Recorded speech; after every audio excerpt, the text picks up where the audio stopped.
Beyond the Ring, a podcast that covers all things in the stock show industry from the informative to the insane, starring Ryan Rash. You either quit or keep on keeping on, but they both can hurt. And Dale Hummel.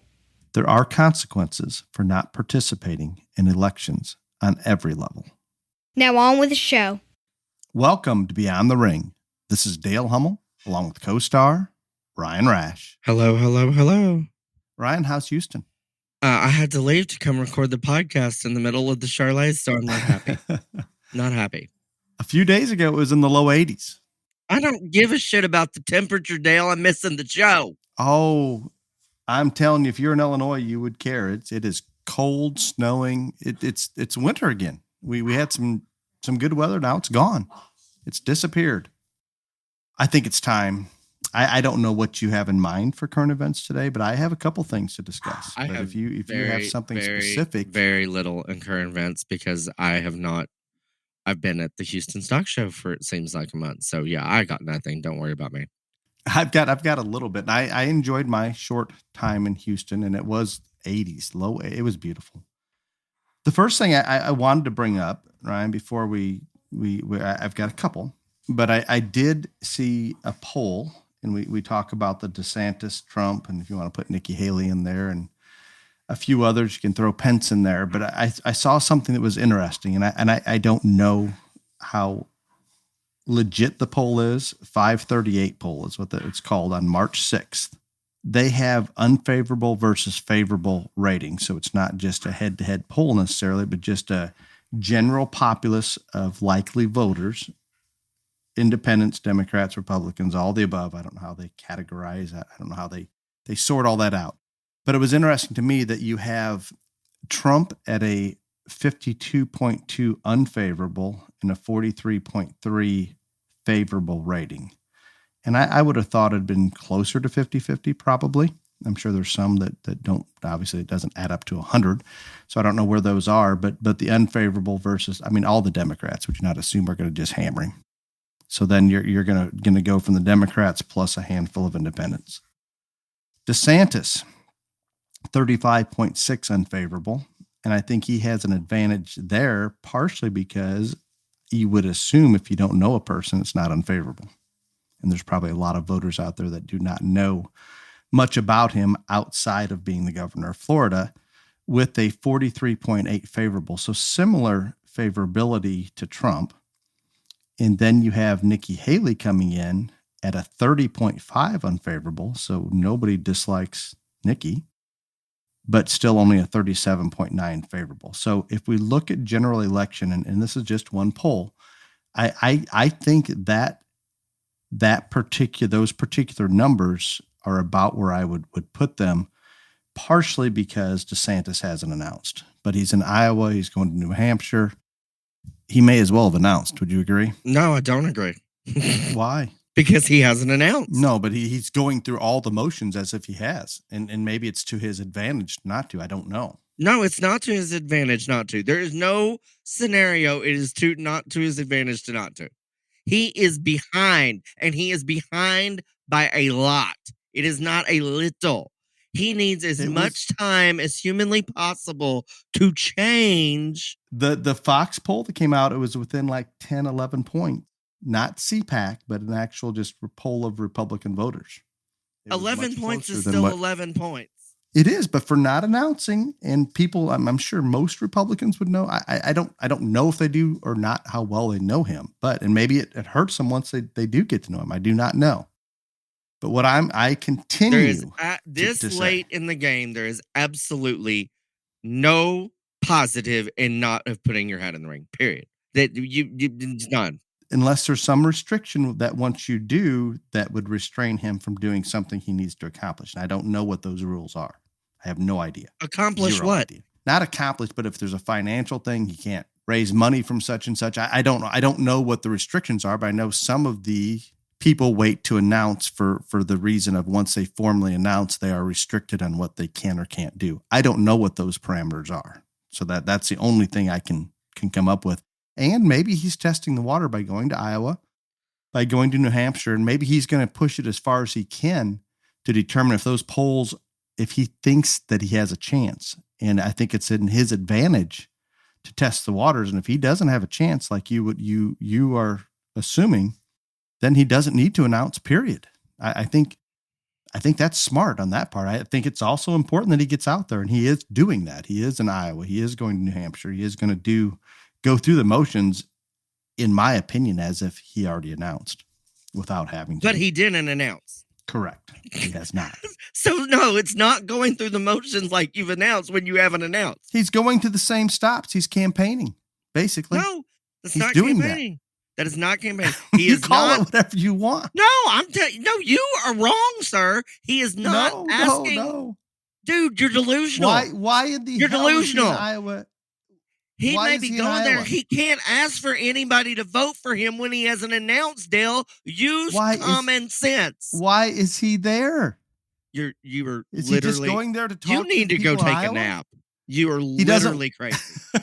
Why is the governor of Florida in Iowa if he's not there trying to get their vote? There's lots of people that go campaign all over the Oh, country good for Lord. other people, do other shit. He cannot ask any voter Well, who is it? to vote Just for who is him he until he campaigning for announces. then? Who is he campaigning for right now? There is The nobody. Republican Party in general. Duh. People So do he's that all campaigning the for time, Trump. Fruit Loop. No, he's not there campaigning for Trump. I promise you. That's the only Trump one is that's not even the Republican in the race. nominee. Oh, okay. Trump and Nikki Haley. Is there somebody else that has announced that I'm unaware of, I assume? It doesn't matter. Pence, has he announced? No, I don't. Pence had a Pence, shockingly, in that same poll, and I didn't write it down, and maybe I'm confused. He had a higher unfavorable rating than any of the other three, and I did not expect that. I didn't think he would have a favorable rating, but I didn't think he offended anybody. Oh, you very, very well could be correct on that one. He offends that one me. Surprised me. I am aware of that. Very, very aware. But You're talking wish about I had a 538 poll, favorables, unfavorables. No, actually poll numbers on who wants to vote for. And yet you have said nothing as usual about if you want to talk about the most important thing in the presidential election, because you're still in love with your boy DeSantis. God love you. I think you should just move to Florida and move. I'm trying to get a Republican in the White House. That is my concern. But you've mentioned nothing about what really could shake up everything. Nothing. Okay, go ahead. The No Labels Party that is now on the ballot in 4 states. They're going to need more than 4, and I am unaware of what kind of traction they're getting or anything. That is not on my radar. It should be, but it is not. I know nothing about it. They have now Please last explain. week they have got on the ballot in 4 states, and Democrats are running freaking scared. So what is it called again? I apologize. The No Labels Party. And I hope they're liberal. No, they are wanting someone. They think Biden is too liberal. They are wanting someone, and they haven't announced who their candidate is or anything like that, but they are now on the ballot in 4 states, which is not easy to do, by the way. And their whole thing is they want a moderate, not a Republican, not a Democrat, a moderate, whatever, but they are deathly afraid. The Republicans aren't worried about it, but like the Democrats are thinking this could cause them the election. Terrified. You would think it would pull from both parties. I mean, literally the Fox News thing, newest political party on ballot in 4 states has Democrats terrified. That was yesterday. And I don't think either one of us think they actually have a chance, but they could pull enough votes away from, obviously, the party like the Democrats or Republicans. I don't know how it'll end up, but it would affect it. You're absolutely right. You would think if they get somebody in the middle, they would steal from both, in theory. Well, see, that's what that article you read down and it says, but they do not, like, again, when we talk about this, Democrats only vote for a D. Republicans will stay home, not vote for a Democrat. But what the thing of this is they think there are enough Democrats fed up with Biden that will cause major problems. They're more likely to jump ship. Yes, than a Republican crossing over. And I agree completely with what you're saying. When Republicans when they're unhappy, they just don't. They just don't vote, period. Democrats will vote. Not all of them, but I'm going to say 90% plus will go vote, even if they don't like that candidate. You're dead on that one. But they think more people will defect that are put up with Biden that voted Democrat at the last time than would cross over the Republicans. But I think Do you, that's very, do very you know if those interesting. 4 states are key states that actually have some electoral? Let's see here. I assume the 4 that Colorado, Arizona, Oregon, and New Mexico so far. I'd say Arizona's a pretty big play. Colorado? Hello. Yeah, I think that'll make a difference. Obviously, they have.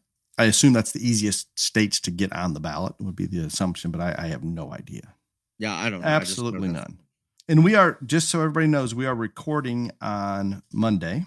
So there's going to be a lot of change in the next topic prior to this dropping. And you also didn't talk about how we're bailing out Silicon Valley. No, that's what I'm talking about right now. There's going to be change from now that we're from the Monday. Right now, we're talking about one thing Dale's right about. He's not right about the 538 poll. He did predict we were going to bail out Silicon Valley. I'm giving you the numbers that I read. I did not take the poll. I do not endorse the poll. I'm just saying here is a poll, and I happen to think it seems logical. Okay, let's talk about the failure of Silicon Valley Bank. I have a lot of issues with this, Ryan.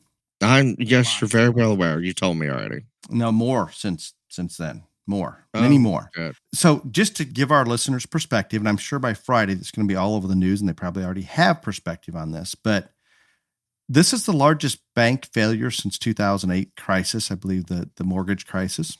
This is a large bank, and it primarily funds tech companies. And it was interesting to me that when we talk about the failure of SVB or Silicon Valley Bank, it is truly failing. And this means when a bank fails, it can't meet its financial obligations to creditors or depositors. In other words, if the Fed didn't step in and you went to that bank to get your money out, there is none. You don't get it. And they're a very large bank, and 96% of the people that have accounts with this bank are well over the $250,000 limit that the FDIC ensures that you're going to get that money back. So most people, and I understand some companies can't do this, but most people, if they're conservative in their thinking, they're not going to put more than $250,000 in a single bank, because above that, if something happens to the bank and it fails, they're not insured to get that money back. So the banks pay a fee that they pass on to their account holders, that fee goes to the FDIC. Makes perfect sense. Kind of like an insurance policy, I guess, is the way to look at it. And it is an insurance policy in essence. So all this money is gathered up by the FDIC to protect people that have money in banks up to $250,000. Well, 96% of the accounts in the Silicon Valley Bank are well above the $250,000. Your president, Mr. Biden, comes out today and says that all creditors are going to get paid. Don't worry about it. It's not a bailout. No tax dollars are being used. He says we're going to use the FDIC money to guarantee that the money you have in this bank, you will get back out. Yet he's not using the word bailout, and he's not saying tax dollars. Neil Cavuto, I think, did a little bit of research, and I heard a little blimp in it, and I don't have the exact numbers. But there is so much money in this bank that they're going to have to cover that big insurance lump that the FDIC has, a good portion of it's going to go to this single bank. So in theory, if your little local bank goes under or a bunch of other banks go under, you're not even going to get your $250,000 out of that. Now, do I assume that taxpayer money would step in and bail out the FDIC? Probably. But in essence, it comes back to the tax dollars. And there is no way that you can look at this bailout of this bank without calling it just that, a bailout. And what you're doing is bailing out a lot of those Silicon Valley tech companies that are tied into this bank. And this bank made a lot of loans to tech companies that other banks would not. And that's why they have a lot of loans going to high-risk companies, startup businesses, primarily startup tech companies. And do I feel for those companies if they couldn't get their money? All of those things, yes. But if there is no accountability for the actions of those managers making bad loans, if there's no accountability for those businesses choosing what bank to do their business with, it just continues to snowball to where we just have to use taxpayer dollars to bail everybody out. I'm done. I'm tired of it. Tired of it. Are you done now? No, I do have one more thing to add to that. Actually, No, I mean, are you done on that topic? No, I have another one on that topic. I was going to let you step in.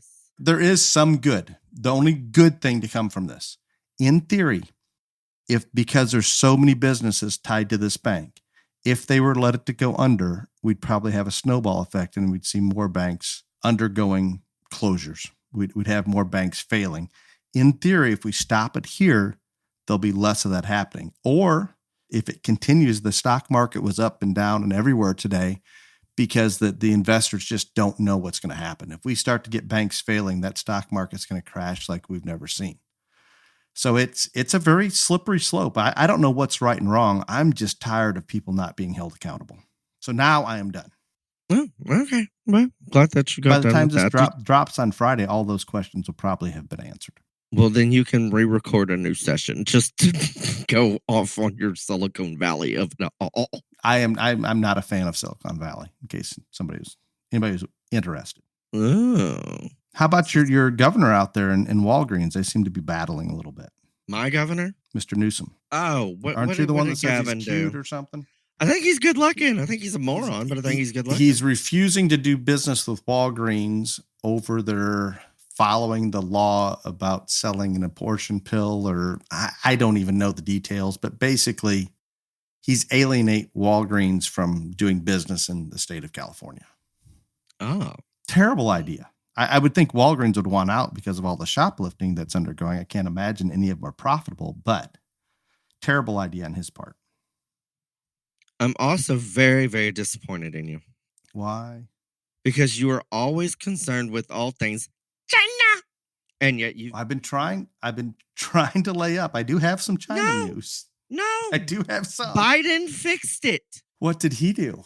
He went and met with the prime ministers of UK and Australia today to fix it. It's all fixed. In San Diego, talking about the nuclear submarine? Yeah, it's all fixed. I heard in California, they just want to talk about the bank bailout, and he was very angry about that. He met with the prime ministers of UK and Austria over the looming China threat that is intensifying, and it's all going to be fixed now.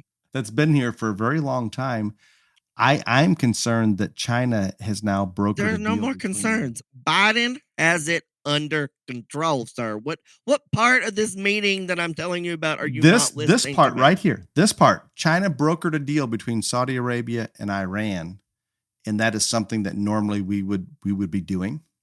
But China is stepping up and taking on some of these responsibilities to become more of that world leader. And I think Saudi Arabia would prefer to be closer to the U.S. than China, but at the current moment, they're going to test the waters a little bit.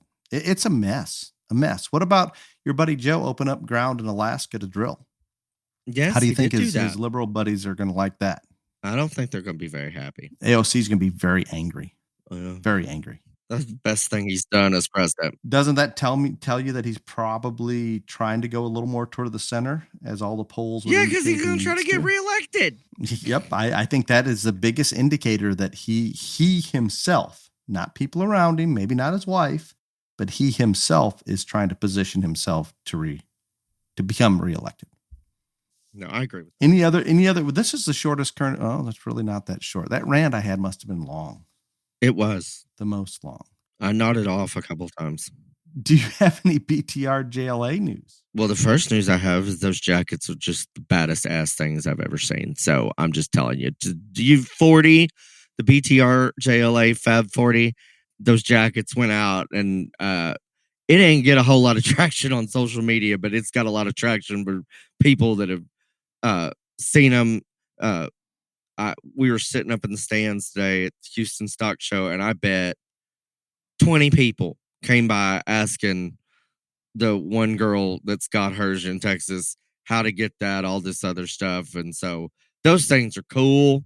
I mean, they are expensive. I am not going to lie. They are expensive, but they were very, very, very cool. And I don't know of any, I have never seen a jacket awarded anything near like that. So I'm bragging on myself, You're and pretty I don't excited care. about those things. I'm bragging on myself. They are very unique. So to your knowledge, the girl in Texas did get hers. You took it to the show, it to her. Or yeah, the others that you mailed out, I'm sure they haven't received yet. No, because they were mailed out Saturday. I delivered 3 of them to 4 Texas kids, 1 jackets, and I delivered 3 of them, and the other one mailed because Hayden had already left. But the other one's mailed out Saturday. By the time this drops, they'll have them. So yeah, but I'm sure we'll see. They'll be posting. It'll be good. But and then I do have a top 10 for us this week. I'm gonna do the top 10 overall sheep. And in first, this is the first time ever I think this has happened. There's a kid from Texas winning a top 10 overall, probably first time ever. Avery Walton of Cisco, Texas, 322 points, followed by Piper Liska, 250 points. Alfred McDaniel, 220. Hannah Hewitt, 164. Caden Mitchell, I think, 160. Adele Simpson, 156. Madden Wise, 154. Callie Simpson, 132. Meredith Landon, 127. And rounding out the top 10 for the sheep is Alan Morris of 121. And in this group, we've got Texas, Arizona, Texas, Colorado, Arizona, Texas, Arizona, and 1 California. So, very, very nice. That's where shows are taking place this time of year. Really, Dale? Is that where they're having them? That is it. There is nothing else anywhere else. I cannot think of a sheep show in the Midwest right now. And then I want to give a shout out to our cattle sponsor for 2023, who was also I can't remember if they were national award or top 10 jacket sponsor last year, but their logo is on those jackets. But McGrew Equipment Company, who was a big sponsor in 2022, is now the national cattle sponsor for 2023. And we thank them very much. Greg, your family, your company, I appreciate you a whole lot. McGrew Equipment Company is proud to be the BTRJLA National Cattle sponsor, and it is located in Seven Valleys, Pennsylvania, and is one of the largest used farm and industrial equipment dealers in the Northeast. Their weekly hybrid auctions allow them for both in-person and virtual bidding. As a full-service auction company, they offer virtual sales, off-site sales, complete liquidations, inventory reductions, and estate sales. Let McGrew Equipment sell for you, and we greatly, greatly appreciate their support. The BTRJLA, this past 2 years, their kids are members, both placed in their region for cattle. Appreciate them. We are also, because we're on this, looking for a sheep and a goat sponsor for the national awards thing, and lots of region sponsors. Anyway, like I say every week, if you're interested in sponsoring, please let me know. Excellent. Congratulations to our top 10 overall in sheep. Today's episode is sponsored by ShowFresh H2O. I just returned from assisting families in Houston, and I head out to OYE tomorrow. Each and every show that I attend, exhibitors take time to let me know they're happy with their choice to incorporate ShowFresh H2O into the toolbox for success. ShowFresh H2O can be purchased at your local supply trailer and swampfox.com. Oh, I did have a funny thing about this. So I can't remember who, because I've talked to a million people in Houston. Anyway, somebody came up and said that they had talked to some of the ShowFresh H2O people, and since you were so disappointed that you were not the official water boy for them, that they were going to make you the water Nazi. Excellent. Excellent. Today's topic, you're going to lead us into this one. It was at the top of your list. I don't think you put them in any order, but it was at the top of your list. Presumptuous sorting. And I think it's a good topic. It should be good today. Hopefully. I actually wanted to do story time the sequel, but Dale said no. So anyway, we'll do this one. But was this not on the top of your list? I sent you and Clifton a text message saying what I wanted to be this week. You did not pay attention because you don't like stories, because you don't tell stories, and you don't like my stories because you think that they offend people. The large majority like my stories. I'm just assuming you had an experience at Houston that you want to tell a story about. That is my assumption. I have lots of stories, but anyway, fine. It'll come up. It'll happen one day. Maybe next week. Maybe next week. Anyway, the whole presumptive sorting thing, I think this goes back to, and again, this is going to offend people and whatever, but like, it doesn't matter whether it is on social media or seeing them and all this other stuff. But when you have seen, heard, studied, whatever, an animal, but never judged it before, and wasn't on the day that you were judging it, that kind of hangs about and hangs over. And even if you haven't judged it, watched it, seen it online, Facebook, whatever, social media, yada, yada, yada. And I do think more and more that there are times when this happens, and just because that's in their head or however, but it is something that is becoming more prevalent, in my opinion. No, I agree. And I think just to clarify the topic, and we have discussed this, I think, on other episodes, bits and pieces here and there, but because of the technology, social media, Pulse, all those things, and I don't think there's anything wrong with recognizing kids that are having success whatsoever. Continue. Pulse, please, obviously, keep doing what you're doing. It's a great thing to look at, and you can study different genetics, know what's going on across the country, all those things. So I'm all in on posting success stories of kids and putting results up with pictures. I have nothing against that whatsoever.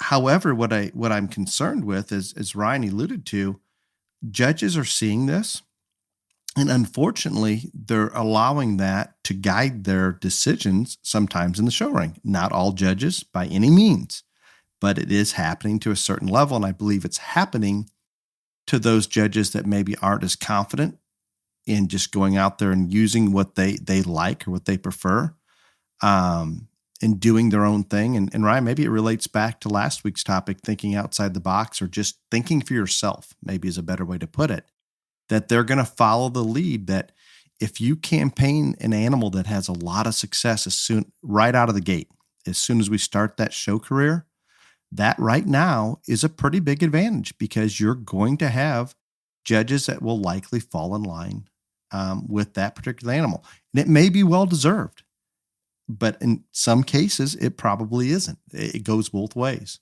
But I'm a big fan. I think Ryan already mentioned it. We really need to just evaluate them that day at that moment. And again, if we're just talking about the social media or the online perspective of what it all,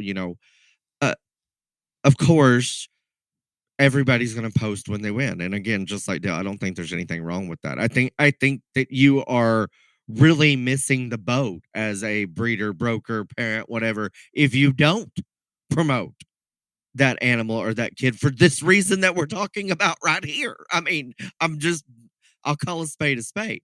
But also, because it is real. It is real. Because it is. But also, you don't know what all other animals were at that show. All you know is this one won XYZ, and wherever it was. You have no idea who else was there, or I mean, if an animal goes to 12 shows and wins 12 shows, then you're probably thinking, "Yep, that one's pretty freaking good."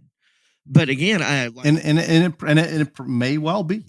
Right, it very well may be, but also I'm telling you, and I know Texas is not the model or anything like that, but you could find 12 shows to win in Texas that probably weren't real large, or and it still reads the same online or on Facebook or social media or any of those things. But that is why we all do what we do, put it up there so it can be seen, not only because we are proud of the kid or proud of the animal that we raised or all those that or the family, but also in the hopes that somebody that you may not even know who is judging your animal in the future might see it.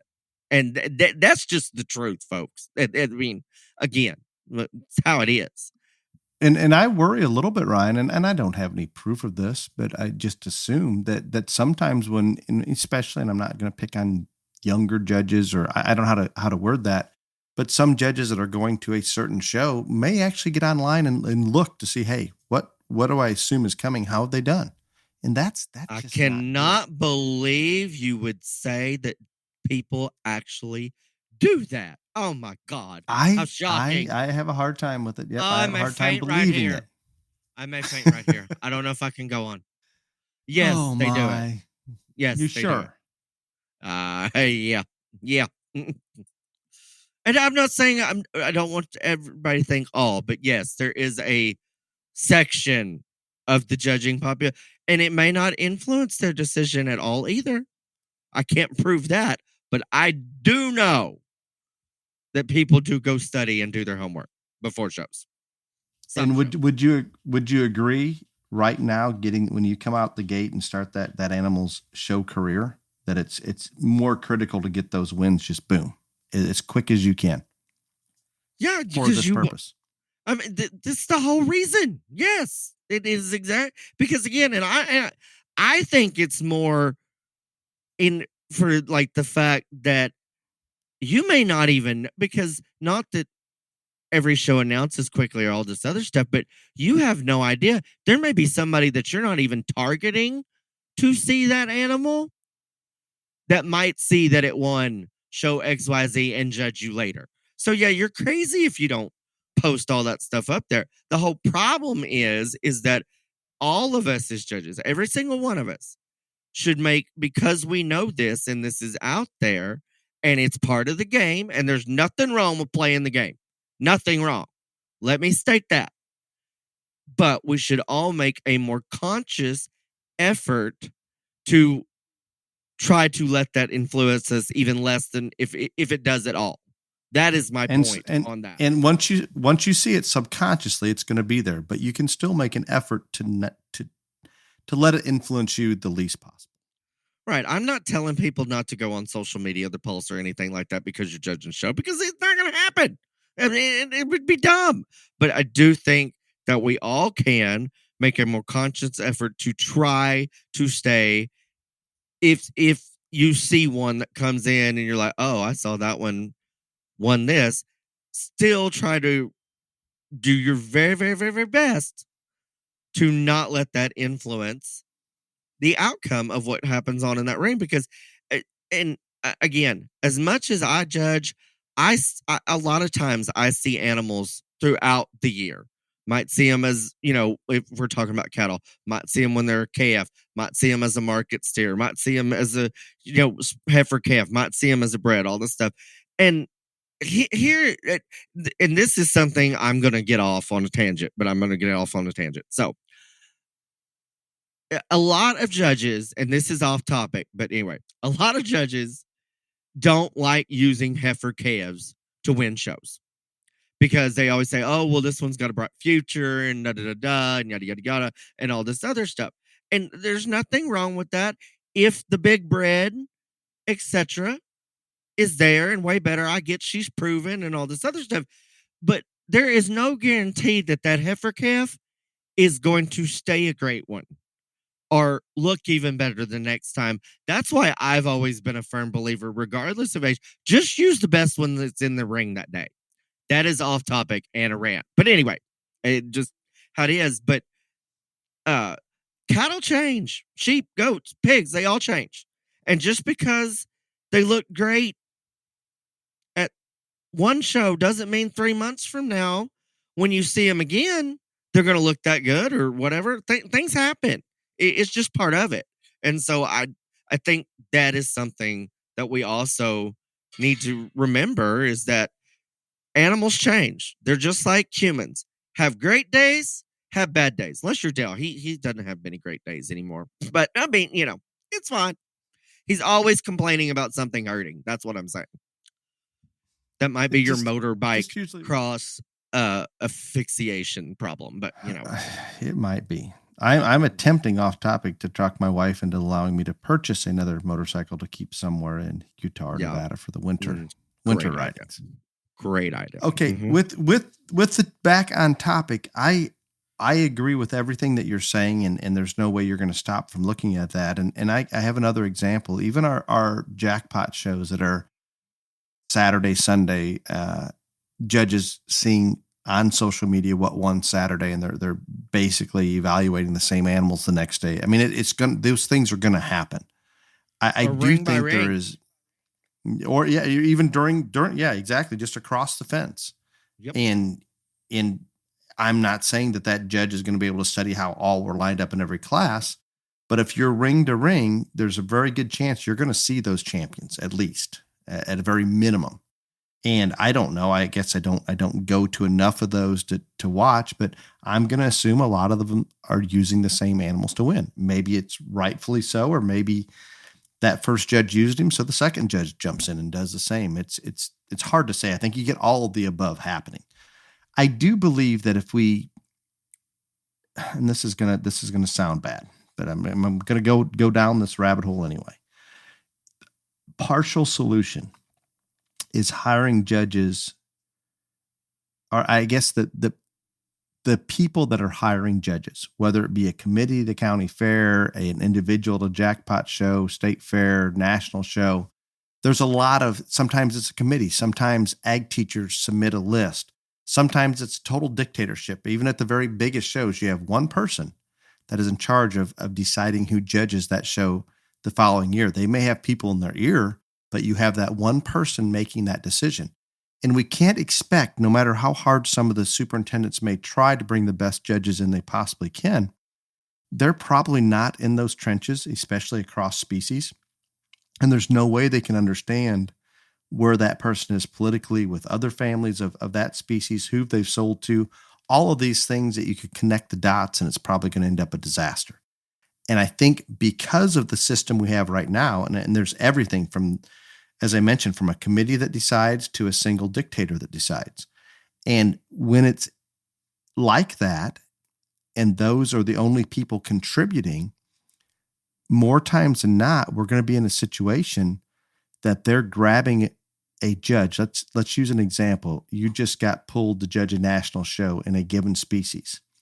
It is very, very likely that you will be asked to do 2, maybe 3 other national shows or national level type shows or majors because you got the offer to do that first one. Now, does it matter how well you sorted that first one? To a certain degree. But guess what? That superintendent that might be hiring you for the second national show, they're probably not as in tune with how you truly did, but rather that you were hired to judge at that level. So in their mind, it's safe to hire you because you've already done that. And this is a little bit of a problem. And I'm not saying that you shouldn't do that as a superintendent and you're trying to eliminate issues, but it's not ideal. And Ryan, this goes right back to what we've talked about so many times, and the biggest fix that we can maybe have in the system, because there's committees out there that do a phenomenal job. There's individuals at every level that hire judges that do a phenomenal job. But we also have the other. There are some that just don't. They just don't know the people. They don't know the judges. And it's difficult. I don't even blame them if it's a matter that's just not necessarily, they're doing a lot of things. And here's one of the responsibilities, to hire a judge. But if we go back and put this more on the exhibitors that are there showing the animals, and anytime we get into a political situation or a situation where someone just isn't qualified, if there's accountability upon that judge to step in the ring and do a good job, or they may not get the next show because those exhibitors at the show were dissatisfied with something that happened. And whether or not it's their ability to sort animals, I don't know that it's normally that. I think it's more of a political issue. If you connect dots A, B, C, and D, well, that makes a little more sense why that one got along better than what you would have assumed it was going to. So bringing the show families into play, whether it's getting a vote from them or getting a list in some manner, however, in any manner you can incorporate their input, I think makes it better. It allows for accountability. And if there's accountability, we're going to see the judges that go out there and give everybody a fair shake hired more often. And I don't care if they use little square boxes. I don't care if they use big, long, tall freaks, whatever that is, as long as they're consistent, everybody can have a different type of animal. But I think it corrects, I guess, more the political issue. Maybe the situation, the topic at hand right today, that just because that one won, it looks like crap today, but it still won again. Exhibitors aren't gonna buy into that. They probably see things as well as anybody. There's my rant. Well, and thought you brought up two things there that just before we move on to the other portion of this that I want to talk about. So the ring to ring thing, again, I am not bashing on shows that have multiple rings. I think it's a great idea. Kids in one place, more experience, more points, more award, all those things. I do think what you were saying that you are gonna see and whatever, and even if you're not trying to look all this other stuff, and I get that and I understand it. And so if I am ever judging in that situation, it happens a lot.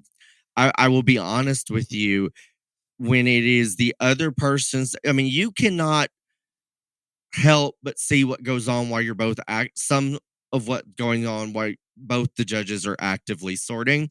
But when it comes time for the overall, if I am the one that's going after, second, whatever, I literally go outside and so far away that I can't hear, because I don't want to hear that person talk. I don't want to hear the announcements. I don't want to hear anything. Not because and everyone should know that listens to know me. What happens on the other side is not going to affect me whatsoever at all. But I don't want someone to see me standing there who may not know me think, oh, well, this guy just did what that guy or that girl just did because he sat there and watched it or heard it, all that other stuff. So I just try to eliminate that completely by walking outside the barn, outside the facility to a level where I can't hear. I say, hey, when y'all get it wrapped up and y'all need me, text me. And so that's something everybody could do that could take a lot of that, even if it's just perception and not reality, away. But that's just one point that I wanted to bring up there. And you're talking about the deal with judges and all this other stuff. And I know this is presumptive sorting and not politics in the show ring, which we probably need to do another episode of that again. But I just do want to say this, because you talked about connecting the dots. I think if more people connected the dots, they'd be absolutely shocked. I'm just laying that out there. It would not be healthy for our industry. Let's put it that way. I'm just that's all I'm gonna say. And I'm gonna take it back that those, and I'm not saying that there's any way that the superintendents can all understand all those dots, because they're not in those trenches. I'm not talking about superintendents or people big judges. I'm talking about if more families that show and do this actually could, it would be bad. No, what I'm saying is that I can't expect the superintendents to not when they hire somebody to know exactly what's going to happen, to understand it fully is where I'm going. I agree with that. But no, it makes me take a very deep breath. Very deep breath. But, and so, again, that kind of covers for me, and maybe you have something on like whether it's social media or online or all that other stuff. And again, I think we all do it. I do it. Everybody does it. And I know the reason why, and I'm not saying not, but again, try to make a conscious effort to not let that affect you if you are in the position judge and show. The other part of this, and I think this is even more severe and more real. And again, this is going to offend a lot of people, and it just is. So, and I have talked about this issue several times. When I don't care if you are a breeder or a parent or broker, whatever you are, but say you're involved in a certain breed or a certain species, whichever way, and you're actively showing, actively going, all this other stuff, and showing against the same animals on that year, then you're going to evaluate, whether you're judging or not, you're going to evaluate those animals in the ring, in the stall, all these other things, and know what other judges have said, good, bad, and different, all this other stuff. And I do not care what anybody says. It has an effect because you've seen them multiple times, all this other stuff. They've beat you. You may have beat them. All there is, I could list in detail so many different ways that this could not only consciously but subconsciously affect. And that is all because of what we're talking about, presumptive sorting, because you've seen that animal multiple times, been in a competitive environment in that animal multiple times. And it just floors me that this is here, this is real. I don't think anybody would argue with me that in some sort, even more than what's on the Pulse or Facebook or anything else, is going to affect a person. And yet they consistently hire people that are in the same circle, same breed, same. And I am going to put it out there. Making a financial living off of this. Making financial living off it. And this is where this happens at the big, important, major national shows. And yeah, we're not talking Open Junior, Open Junior, and it just floors me. It absolutely floors me. Do you think the superintendents are unaware? I gave them a pass, kind of saying they weren't aware. Well, I don't know. Again, some are. I think it goes breed by breed, species by species, because a lot of these open major national shows, there's a committee that gives the dang and all this other stuff. But I have said this before, and I will say this again. I cannot speak for the breeding sheep or anything like that. I can say for cattle, there are enough good cattle judges in different breeds where you could bring somebody in from that other breed instead of a breeder or a broker in that breed to do it. That's just facts. Just facts. It seems logical.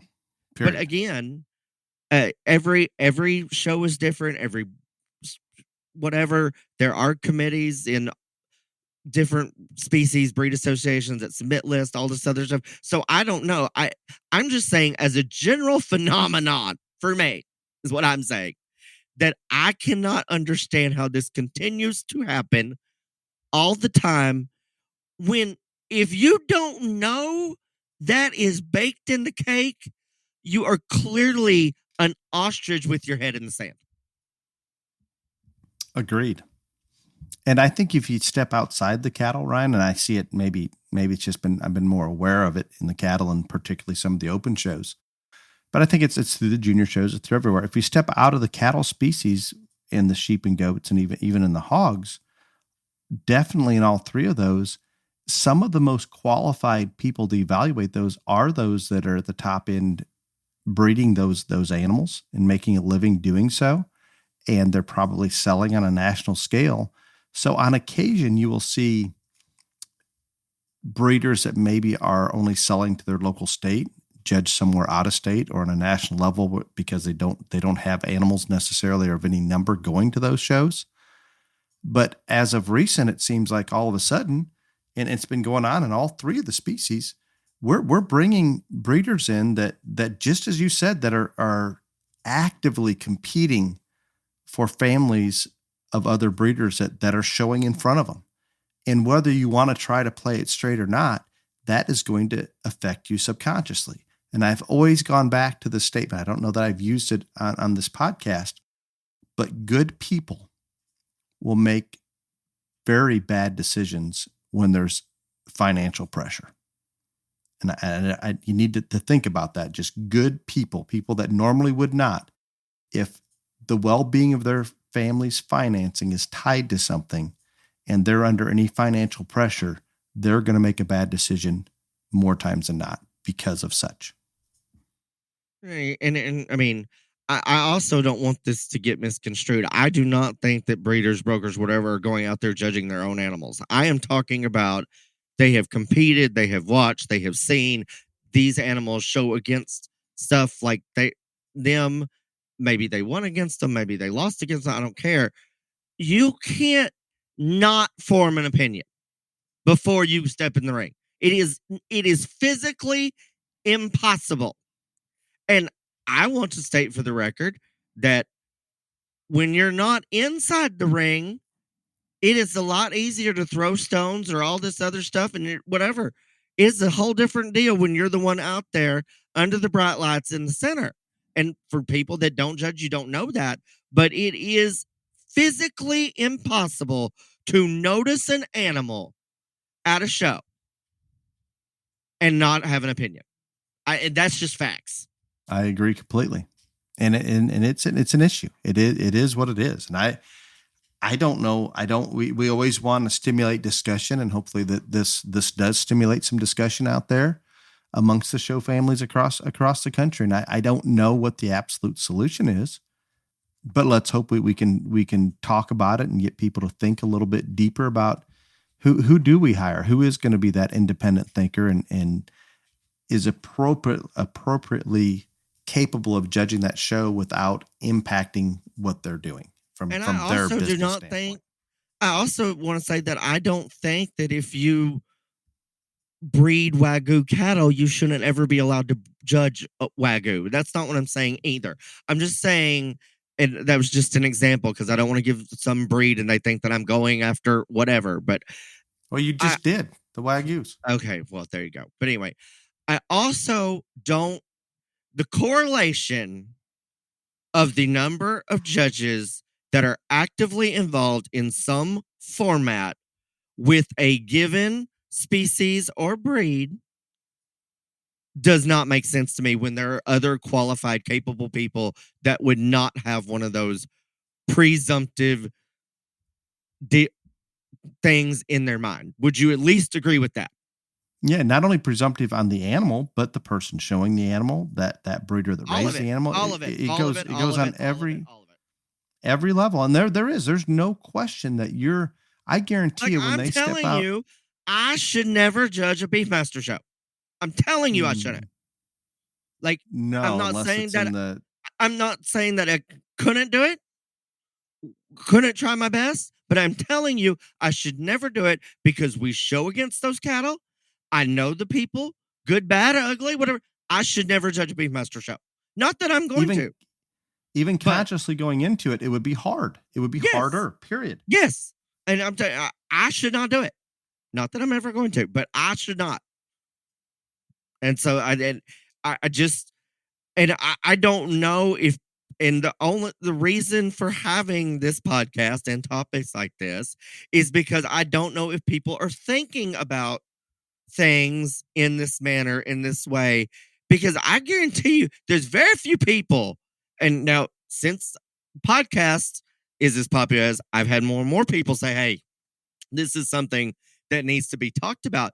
But before then, I can tell you I have thought this for, I can't even tell you how many years. I've only had a handful of people come up and have this discussion with me before we had the podcast and had this platform and all this other stuff. And so I just don't think people think about it that way. Because if they did, I don't think it, because if they did, I do not think the correlation, I think there would be more people non-associated with that breed or that species that are very, very capable sorting instead of the same breeders, brokers, whatever, yada, yada, yada. That's just my opinion. I just go back to the people, the committee or individual that's making that decision to hire that person. To me, that's kind of the shoulders it falls on. And I understand you can't expect them to always get it right, but you just should avoid it. It's that simple to me. And maybe I'm oversimplifying, but that's where it falls. Or I can even go back. I'm going to offend more people. When asked to do so, that judge, if they're actively involved in that breed and they're out there showing against what they're going to see, they just need to say no. How's that one? Oh, I think we touched on that one time about just because there was a just because you're asked, don't say yes. I think we may need to revisit that because I don't know Jesus if we Christ. did that or just talked about it. I'm pretty sure we had it as well. Just because they asked, I mean, you have to say yes, but nobody listen. I mean, that is a whole nother podcast. And just like I just said, I don't ever need to judge a Beefmaster show, and that's truth. But and I'm telling you, I would turn it down. But uh, uh man, there are so many. I'm telling you, we had that as a topic, but it needs to be revisited. It just I'm going to reach out there at not the county fair jackpot level, but if you're asked to do a state fair or national show, I'm going to say if your schedule is open, the number of people that are going to say no to a prestigious show is pretty small, relatively less speaking. than 0.0001%, in my honest opinion. Now, if there's this conflict, that's not including if you have a conflict or it doesn't pay very much or something like that. Wow, I don't think it has anything to do with what you get paid. I mean, because it does for. I don't want to go out and lose a lot of money by judging a bunch of shows. I just don't. That's just when you're talking on that national stage, I don't think that. Probably not. Probably not the national stage. State fair national. I don't think that has anything to do with it at all. But anyway, but our state fair, you will lose money to come judge it, and they still come judge it. But trust me, I'm very well aware. I did it once before. And there are people that, I mean, we're talking about that our state of Illinois, it's a battle to get them to even cover their hotel rooms for the judges. It is unbelievable with the situation that we're dealing with. But I just think that that is something, and it has always, again, the only reason that I brought this topic up with Dale here in the last month or so is because so many more people have come to me and said, and they didn't have a title for it, but talked about just what we're talking about here, whether it is online or whether it is somebody that's shown against that animal, won against that animal, seen that animal, sells them, whatever, all this other stuff, that all of that has an effect, and it does. And that's why we're putting this out here. And again, I don't want anybody to think that I don't think those people are qualified, competent, and it has nothing to do with that. And they may be some of the most qualified. I just think that it is one of those things that there's got to be equally as many that aren't in the trenches that are competent and capable as well, in my honest opinion. Agreed. I don't know as many, but there are options. Let's take that path. No question. Just part of it. But are you good on the topic and ready for your favorite part? Yeah, because current events was short, and we're already over an hour. And you said this one wouldn't last. It was 20. I thought it was 20. It's shorter than most, and you said we wouldn't be able to stretch this out just like everything else. But yeah, your lovely question and answer, which you still don't have a sponsor for, by the way. Good job. Oh, I kind of, you know how I get distracted. You understand. I am going to boycott question and answer until you get a sponsor. Until there's a sponsor. There you go. I will reach out. I have had several people inquire, not about question and answer, but just about sponsor. So I just could. I am boycotting them that way. And again, all the money for the sponsorship of the question and answer is going not to Dale, not to Clifton. It's going to BTRJLA because I hate this portion, but I love my organization. And these are easy questions today. I don't think there's anything challenging. That's because you've been too busy with Austin, Houston, and OIE to find ones that screw with me like last week. Now, to be perfectly, I pulled the first 3 I came to. So yeah, exactly. You're right. I did not dig very deep. Mm-hmm. So the most recent ones, Amanda, and this one's a little longer, but it was the first one that came in here recently. When you're picking which animal to use for showmanship, should you pick the animal that's easiest to show or one that will show you know how to work one? Reason for my question. We're going into our second year showing. My son kicked butt his first year. After our county show, we only had his favorite doe left, and by that point, she was extremely automatic. The kid did work to get her there. However, multiple judges discounted him in showmanship for having an automatic goat, resulting in several reserve wins over the winter. With our new baby, should he use one that can get stuck but takes more work, or an easier one that he can set and focus on the judge? I think that that's probably an impossible question to answer unless you have seen the kid and seen the animals and all this other stuff. Because, yeah, I understand what the lady is saying, that there are automatic animals and they go out there and stop and perform. And I have heard people say, well, and I'm telling you, as a judge, there have been times where someone had a hard time but worked through it and still got it around. And I will say, so I will use me as an example. I believe the difference in a good showman and a great showman is when it's all going to hell and everything's going wrong. If you can still pull it back together and get that animal stuck, that is the difference for me in between good and great. So if I see that in showmanship, yes, I will reward it. But I think, by and large, my advice, without not seeing anything, seeing the kids, seeing the animals, seeing whatever, is I would say 90 times out of 100, the one that is the easiest to show and presents the best and works with the kid, that's the one you take in, because very few times is it going to be, well, this one had more troubles and yada, yada, yada, and this one stood perfect. And I'm going to use the one with more troubles, least in my experience. But again, very hard question to answer without being able to see anything. You're trying to go down a path that probability is not on your side if you're taking that more difficult animal out there. You might get lucky with 1 out of 10 judges, but it's an easy one with Amanda. With the information you provided, you take the cooperative one out there. And I'm not saying that it's going to work every time, but more times than not, you're definitely in a better position, I'm going to say, to do that. Yep. So good. I agree completely with that one. Jennifer has the next question. Hello, I'm currently trying to make a decision between 2 market wethers. One is promisingly muscular and the other is more exotic. We just returned from a show this weekend and I can't decide what the current trend is. Do you have any thoughts or input? I don't know if they're talking about sheep or goats, but yeah, it just says wethers. One's muscular and one's exotic. Yeah, and they don't know what trend is. Which one do they buy, basically?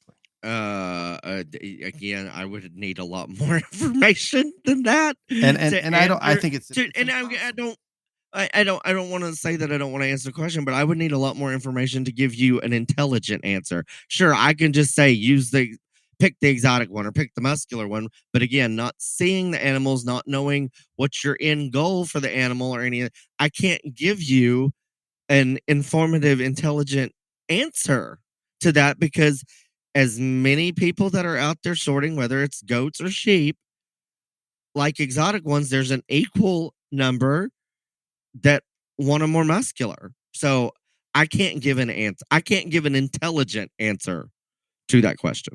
So I'm not going to. So Jennifer, we've talked about certain judges using certain types of animals. So if we knew the exact judge and could see the animals, you could definitely make an educated decision. And I also understand that you're asking what way the trend is going. And I don't know for sure if you're talking about sheep or goats, but I think we can kind of lump them together a little bit. That I believe, because we have a lot of sheep people judging the goat shows and just livestock people in general, that eventually those 2 species are going to continue to look more and more alike. And even in the past 10 years, the goats look more like sheep today than they did 10 years ago. So there's no question that they're coming closer together. And I like Ryan, there is no definite answer, but I think in the evolution on the goat side, that we're still so immature in selecting for generation after generation of show livestock, I tend to think once you get to a certain degree of muscle, then there's going to be more emphasis placed on quality. And I think we've seen that in the other species, not just breeding for caliphate looking lambs, but we actually have to have enough muscle, and then we better make them good built and good looking and all the other things. So very, very difficult question to answer, but hopefully that helps a little bit. The last one comes from Brian, and this relates to a previous podcast, I believe. Ryan, while I kind of like your theory on one final bid for online sale auctions? We've had this question before. The same question, or did just you? I thought just you and I talked about it. Nope, it was on the podcast.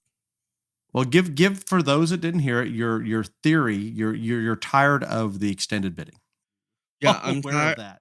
I'm tired of the extended bidding that lasts for 14 hours. So I said that what you should do is, no matter if you bid once or 500 times, at the end, whatever time it ends, 7 p.m., 8 p.m., everybody that bid on that animal gets to submit. Didn't matter if you bid $1 when it first opened. Right. Just anybody. The highest, you get to say, I am willing to pay $12.5 for that animal.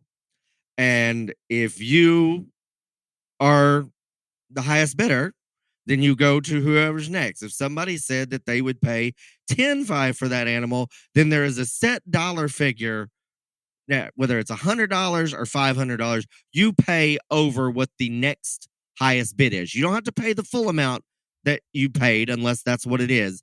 But so that's what I said. And this person said, what happens if you get outbid on one and you can't go down to the next one, all this other stuff? And my theory on fixing that is, and it will still make the sale in hours earlier than what they do already. When sale closes at 7, you have 5 minutes to submit your bid for lot 1. They figure out who wins lot 1. They post bidder number 678 is the buyer of lot 1 for $11,250. So then everybody else then you go to lot 2. Okay, well, I didn't get lot 1, so I'm going to submit a bid here. And you go down to the sale, and you still get done hours before this extended bidding bullshit. That's my answer. I get it. So if you want to own that animal, you throw out $100,000, and you're going to pay whatever that second bid was. That hopefully was more reasonable. What if two people throw out that $100,000? A minimal amount over what the second highest bid was. Like, again, it can be $100, it could be $50. And you could even in theory just take the second highest bid and just go with it. That works. That's fine. But I get what this person was saying. If you get outbid on one, then you want a fallback or whatever. So then you just go in lot order, lot 1, lot 2, lot 3, all the way down. Then everybody that's placed a bid on an animal has a chance. Whatever, if they don't get one, they can bid on another one, all this other stuff. You're still done 14 hours before the extended bidding is over. And you're not frustrated and ready to throw the computer across the room.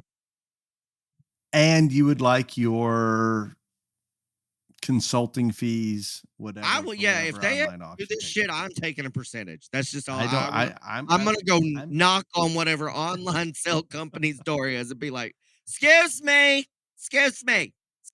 I'm gonna put this out there that you do not have to worry. They're not gonna jump onto that. That is not. They're probably not. But the first people to do, they're gonna be the smartest people, and I am going to take my percentage.